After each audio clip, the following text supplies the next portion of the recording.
Who will be at the wedding banquet?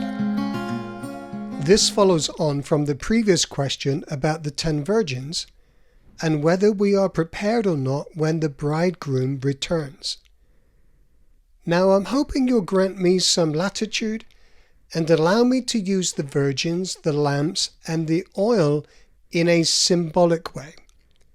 For example, oil is a well-accepted symbol of the Holy Spirit, but Jesus doesn't make this connection directly, it's inferred, and therefore we're making an assumption. Nonetheless, it's a reasonable assumption and one that I'm happy to accept.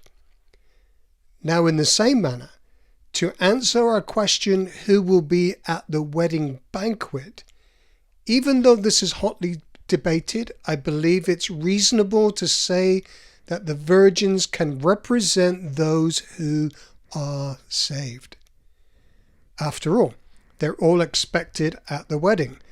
They are all part of the bridal company, and they are all expecting the bridegroom to return, which reflects their belief.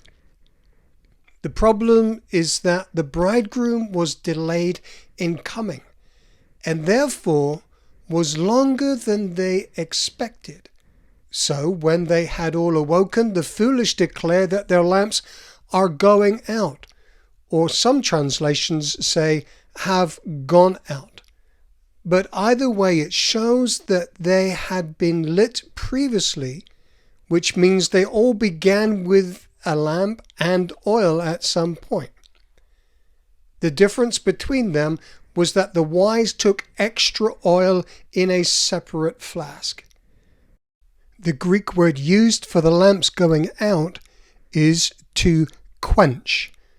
This same word is found in 1 Thessalonians 5:19, where Paul writes, "Do not quench the Spirit."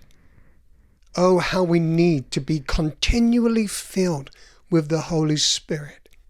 Not just once, but a daily infilling.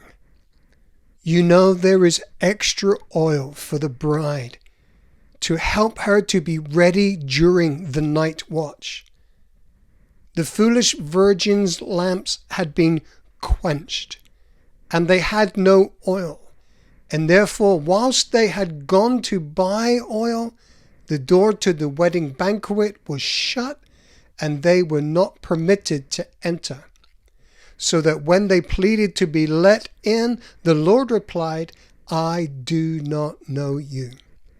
So, as controversial as it may be, my answer to our question, who will be at the wedding banquet, is that not everyone who were saved and therefore began in the bridal company will be allowed to enter the wedding, but only those who have their lamps lit when the bridegroom